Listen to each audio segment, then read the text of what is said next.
Hello बच्चों। सरकार की तरफ से एक बड़ा फैसला आते दिखाई दे रहा है।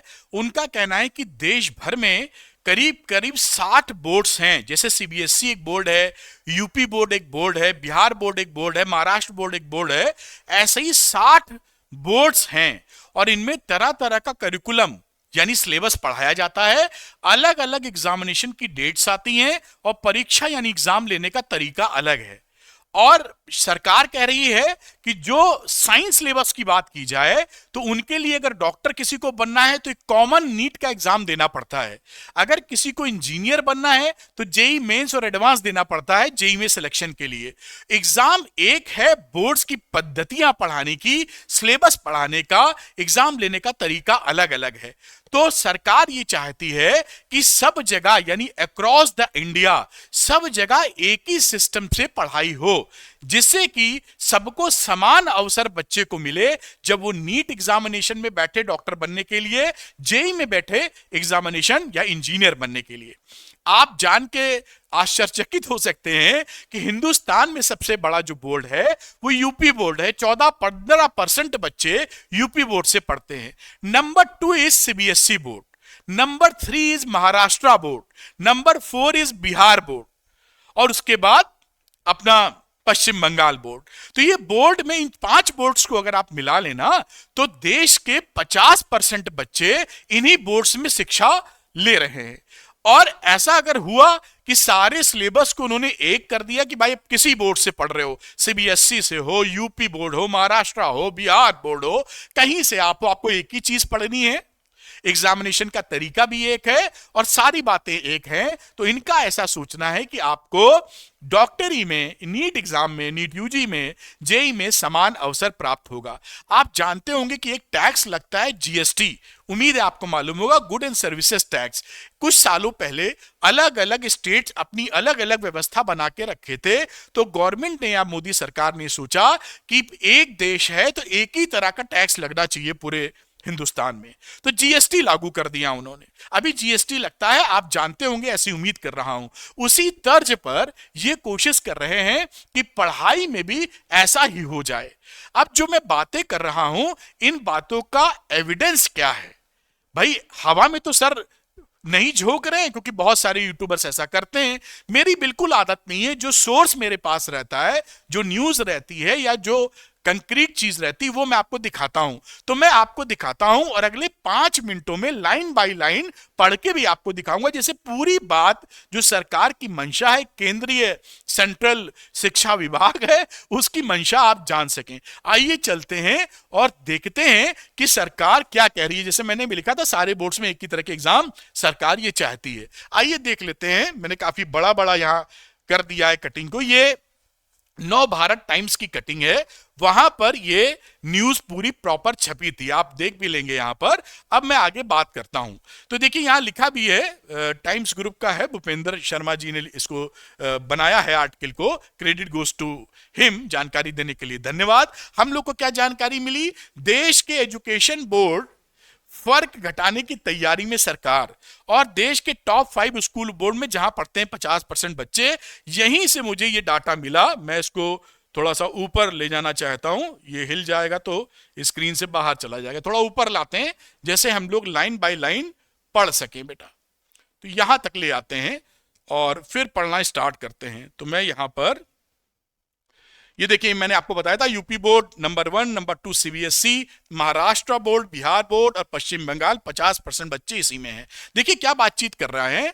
नई दिल्ली, केंद्रीय शिक्षा मंत्रालय ने एक बड़ी पहल करते हुए देश के सभी स्कूल बोर्डों को एक साझा मंच पर लाने की तैयारी की है। सभी बोर्ड मतलब देश में जितने 60 बोर्ड्स हैं हिंदुस्तान में, सीबीएसई और आईसीएसई या सीआरएसई रेगुलर केंद्रीय स्कूल बोर्ड हैं। वहीं इसके अलावा विभिन्न राज्यों को भी मिलाकर देखें तो अभी 60 स्कूल बोर्ड्स हिंदुस्तान में हैं।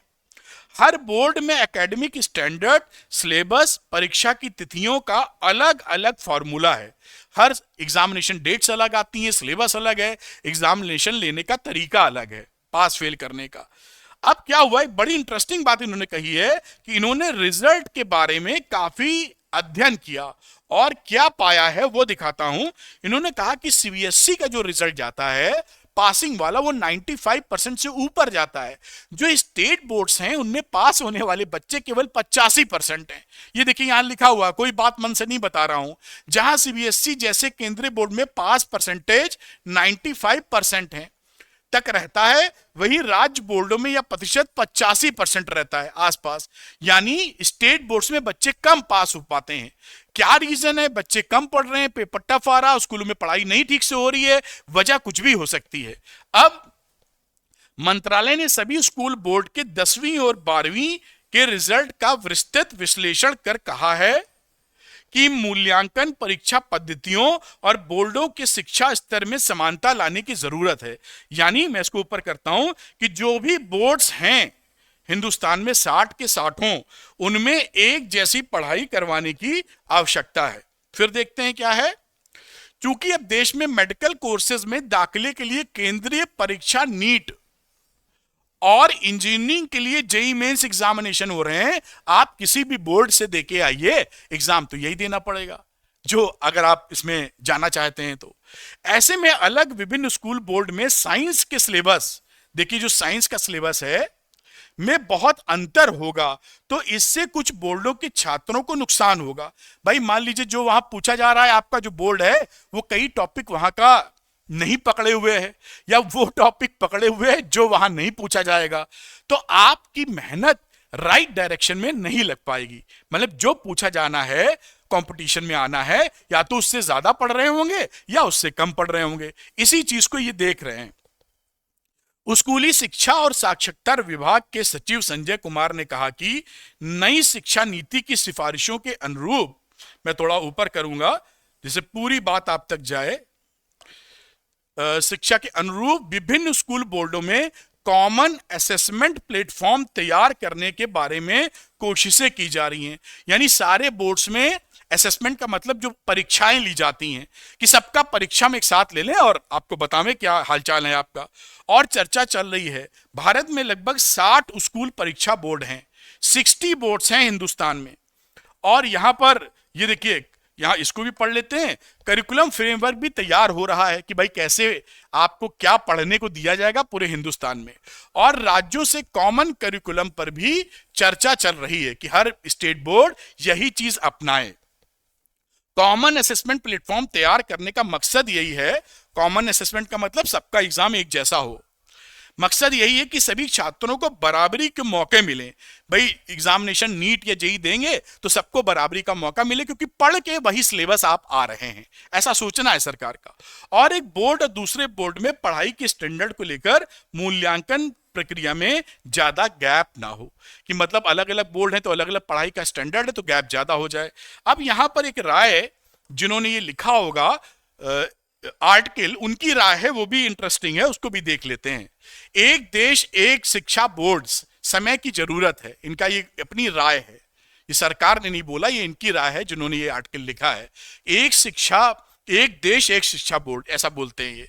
इससे देश भर के सभी बच्चों को जेईई मेंस और नीट जैसी प्रतियोगी परीक्षाओं में समान अवसर मिलेगा। बेशक इसमें कई अड़चने हैं, मतलब ये इतना इजी नहीं है जितना सोच लेते हैं हम, लेकिन उन दिक्कतों को दूर किया जा सकता है। लेकिन इन्हें दूर किया जा सकता है, जैसे जीएसटी था ना, जो मैंने एग्जांपल दिया, tax, good and services tax, जो पूरे इंडिया में एक जैसा लग रहा है, के रूप में एक देश एक टैक्स का काम किया गया, व्यवस्था का उदाहरण हमारे सामने है। केंद्रीय शिक्षा मंत्रालय को इसे जल्द से जल्द लागू करवाने का प्रयास करना चाहिए। ये किसकी राय है? ये जिन्होंने आर्टिकल लिखा उनकी राय है। तो आप ये सोच के बताइए कि आपका कमेंट या फीडबैक क्या है। पूरे देश में एक ही सिलेबस हो, 10th 12th का या बाकी क्लासेस का, एग्जामिनेशन भी एक ही तरीके से हो और आपका असेसमेंट भी एक तरीके से हो, क्या ये ठीक है, अच्छी बात है? या आप सोचते हैं कि नहीं भाई, जो हमारा बोर्ड है वो बेहतर है और ये पद्धति ही चालू होनी चाहिए? आप पूरा आर्टिकल मैंने आपको समझाया है, आप फीडबैक मुझे दीजिए कि आपकी राय क्या है, कि हिंदुस्तान में एक ही बोर्ड एक ही तरीके से पढ़ाई होनी उचित है, या जो अलग अलग तरीके से पढ़ाया जा रहा है वो पढ़ाना उचित होगा। क्योंकि यहां पर जानते हैं, अब मेरी थोड़ी राय, अगर आप सिलेबस एक भी कर देते हैं, मतलब बिल्कुल कर सकते हैं, देश भाई सरकार है तो अपना समझ बूझ के कर लेगी, सिलेबस एक कर देगी, असेसमेंट का तरीका एक कर देगी, क्वेश्चन पेपर एक छाप देगी, बढ़िया है। लेकिन कई जगह ऐसा है, जैसे हम लोग शहरों में हैं, तो शहरों में तो समझ में आता, स्कूल जा रहे हैं, पढ़ाई चल रही है। लेकिन गांव में चले जाएंगे अगर आप में से बहुत लोग गांव गए हैं कि नहीं गए मालूम नहीं, वहां पर स्कूलों में, कई स्कूलों में टीचर ही नहीं है, कई स्कूलों में टीचर हैं आते नहीं है पढ़ाने। ये सब मसले भी हैं, ये एक तगड़ा मसला है, यूपी में तो बहुत भयानक मसला है। ऐसी स्थिति में अगर आप सिलेबस चेंज भी कर देंगे, तो सिलेबस चेंज होंगे तो उन टीचरों का अपडेशन चाहिए होगा, ट्रेनिंग, कि वो पढ़ पाए, कई कई लोग तैयार नहीं होते सीखने को। दूसरा, जो टीचर पढ़ाने नहीं आ रहा है वो पढ़ाने मन से आए, उसको भी मोटिवेट किया जाए।